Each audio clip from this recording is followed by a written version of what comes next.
It's Friday, and so we are here to talk about how focus on the family advice isn't just bad for toxic marriages, it's bad for good marriages too. And I'm joined by my husband Keith, because Rebecca can't be anywhere near me because I am like seriously so sick.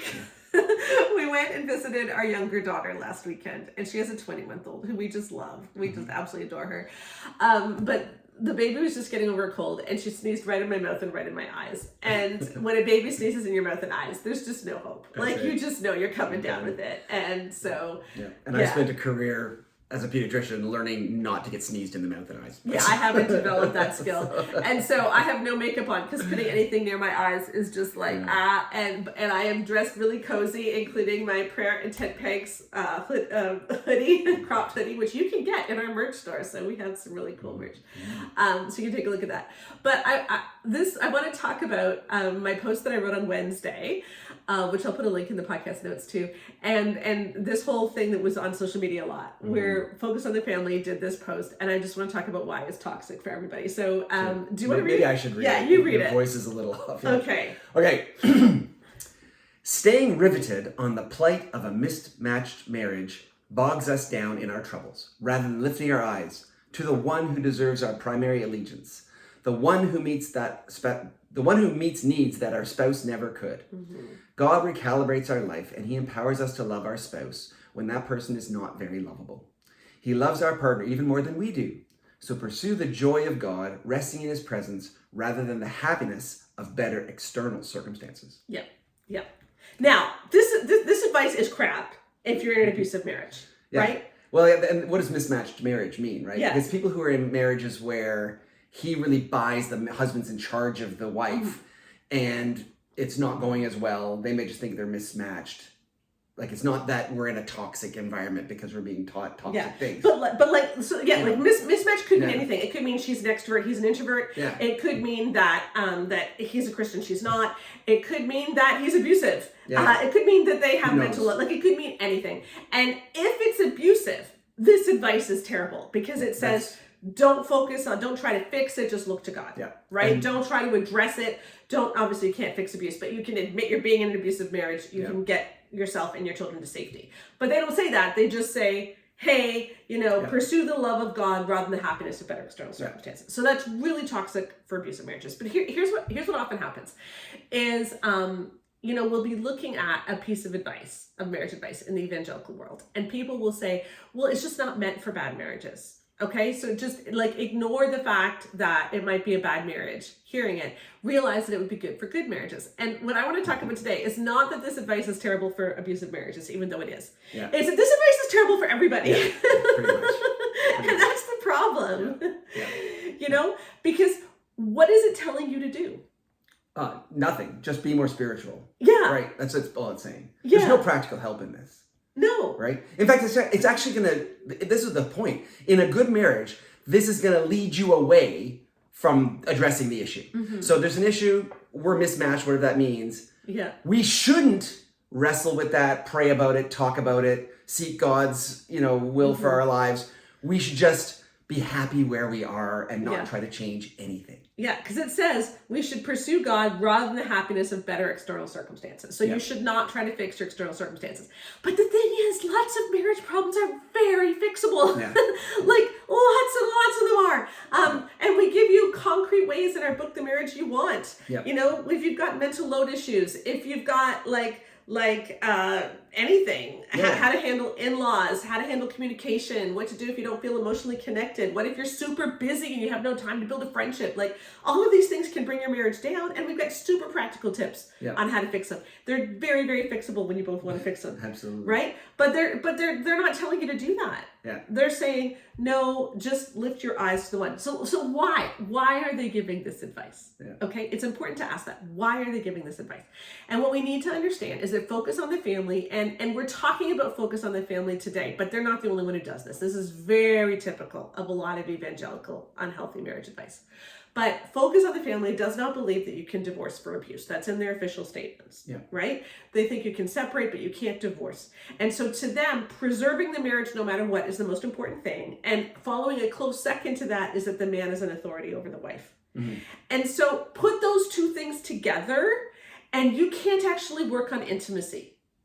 Because intimacy requires you to be able to be honest, and you can't be honest if you absolutely cannot rock the boat of your marriage because you can't divorce, and you can't be honest if he's an authority over her, because that means that her opinions don't matter as much as his do.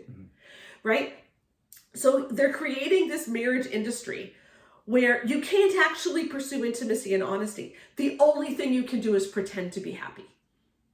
And that's what they're doing. They're teaching you how to pretend to be happy and how to convince yourself you're happy. Yeah, self-gaslighting. Yeah.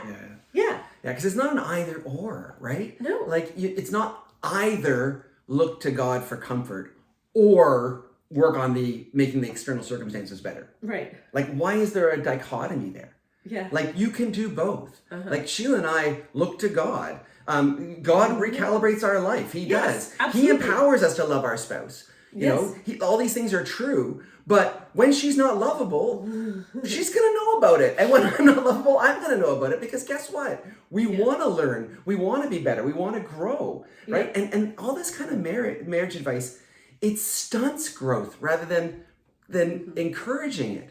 I mean, it reminds me of that parable Jesus said where there was two sons, and one said, I will go out work out the fields, but then he didn't. And then the other said, no, I'm not going to do it, but then he did, right? So like, you can talk a big talk, right? But it's what you do day to day that shows whether you're following Jesus. Yeah. You know, and to me, like, working on your marriage and making things better for each other, that's a great sign that you actually are following God. Yeah. You know, and I think the reason they preach this kind of stuff so much is because when you put a power imbalance in the relationship, that's going to cause friction, right? So, but rather than saying, you know, maybe this is not the best way to do marriage then. Maybe we misunderstood the Bible. Maybe it's actually about mutuality. Maybe it's actually about mutual service, mutual submission. They're not willing to do that, so they got to give you this kind of advice instead. Which is just crazy. And you know, it's interesting because they're talking about how the point is to learn to be content and learn to pursue the joy of God rather than the happiness of better external circumstances. And that is certainly something the Apostle Paul talked about. Yes. Right? He talked about learning to be content in all circumstances. Yeah. This is a good thing. We should be aiming to do that. The difference is Paul was talking specifically about being content when he was in jail, right? Like he had circumstances he could not control. Right. And he said, in those circumstances where you can't control things, we need to learn to look to God for our joy and our contentment. He was not saying that in circumstances that you can control or that you do have an influence over, you should do nothing, right? Like, there's a big difference. And when you are married to a believer, or even just married to someone who is supposed to love you, you should be able to pursue making that marriage better. That should be an aim. And to say that, no, instead of that, I'm just going to look to God so that I ignore my problems, that's not going to get anything better. And there's actually a word for this. There's a term for this that I want to talk about. And this term was coined by a man named John Wellwood first, I believe. And it's spiritual bypassing. And spiritual bypassing is when you use spiritual language to obscure or avoid doing hard work, right? So you can read this post about how, you know, yes, we're in the plight of a mismatched marriage, but rather than dealing with that, I'm going to lift my eyes toward the one who deserves our primary allegiance. I know that God recalibrates our life. I'm going to pursue the joy of God. That sounds really good. You know, that sounds really spiritual. Like, you can look at this and say, yes, I'm going to do that. And you can feel really, really good about yourself. But it does not solve your marriage. And it helps you to avoid doing the hard work of actually addressing the issues in your marriage, right? Because addressing issues means we've got to have a serious conversation. We've got to set some boundaries. We have to develop our emotional health and maturity and actually grow. And that's one thing we found is that people who adhere to focus on the family's view of marriage, where the husband's an authority over the wife, they have much lower rankings of emotional intelligence and emotional maturity than people who pursue mutual marriages. Oh yeah. You know, and we say that again in our book, The Marriage You Want, which I will put a link to that in the podcast notes too. We also have a new video study for it, so you can work through The Marriage You Want with your small group. So super cool. We got all the curriculum for that, just to get some healthy marriage advice out there. But like spiritual bypassing, here's another example. Okay, so when our son died, we had people come to us and say, you know, well, just remember that everything happens for a reason. Yeah. Or, you know, God is going to bring good out of this, right? And it's like, okay, they're saying that because they don't know what to say. Yeah. Right? They feel awkward. They feel uncomfortable. Because it's a difficult situation. Yeah. Right? And nobody likes it, and we're all uncomfortable here. Right. So, but just sitting with that is hard. Yeah. So I'm going to say something trite and quick and makes me sound like I'm a good person and a good Christian. Yeah, and it makes so me that I feel better. Right. But it avoids doing the hard work of entering into the grief that the people in front of you are feeling. Yeah. And we do this all the time in the church, is we use spiritual bypassing language to make us sound super spiritual, but it avoids doing the hard work of relationship repair. And I just want to remind everybody, Jesus in the Beatitudes, he said, blessed are the peacemakers. He did not say, blessed are the peacekeepers. Right. Right? He did not say, blessed are everyone who just keeps everything good on the surface. He said, blessed are the people who do the hard work of making peace. And so I just wanted to say, Matt. And I just want to say, this is a natural thing for humans to do this. We're not trying to shame people, right, for spiritually bypassing. This is a natural thing. But leadership in the church should be saying, we need to grow past that. Yeah. We need to be, like Jesus, able to enter into people's experience and live that with them and feel that with them. Like Jesus, that's our example. Jesus did not consider equality with God something to be grasped, but made himself nothing. Like he came among us. And so we should be doing that for people who are hurting and grieving and marriages that are struggling. We should be sitting with the discomfort, not avoiding it, not pushing it down, not covering it over. Yeah. It's natural for humans to do that, but the leadership of the church should be challenging us to grow past that to more. And it's just so sad that they're encouraging people to be less mature as Christians than more mature. Yeah. So again, before we leave this, I just want to put this in context. Let's say you have a couple that has been married for 2 years, all right? And they're having some money problems. Let's say that she's spending too much. She's really concerned about this. He's trying to save for a down payment for a house. But they don't have a good way of talking about it. They don't have a good way of budgeting. And then he reads this post, right? And he says, you know what? I have been focusing too much on things that are wrong with my wife. And instead I need to focus on God. Is that going to help him? No, they have to have a discussion about budgeting. And that's the problem with posts like this. And that's why posts like this are toxic, even for people in good marriages. And so we need to be super careful about where we get our information from.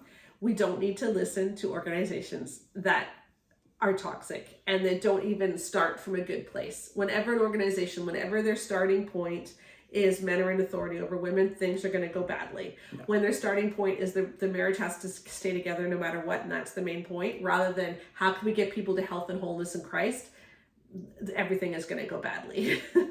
So, we don't have to listen to every piece of advice, but when we do pursue Jesus, we're not going to find someone who's going to spiritually bypass us. We're not going to find someone who's going to guilt us for not being spiritual enough. We're going to find someone who's willing to get in the trenches with us, because Jesus does, and help us be that peacemaker that he wants us to be, instead of just ignoring problems. Yeah, so there you go. That's our Friday roundup. I need to go really fast because I seriously need to blow my nose, and I don't want to do that on camera. So thank you for joining us. Happy Halloween, everybody. I hope you have a great time. It's going to be rainy and cold here in Ontario. Classic Canadian Halloween. And we will see you all again next week. Okay? Bye. Bye-bye. Oh.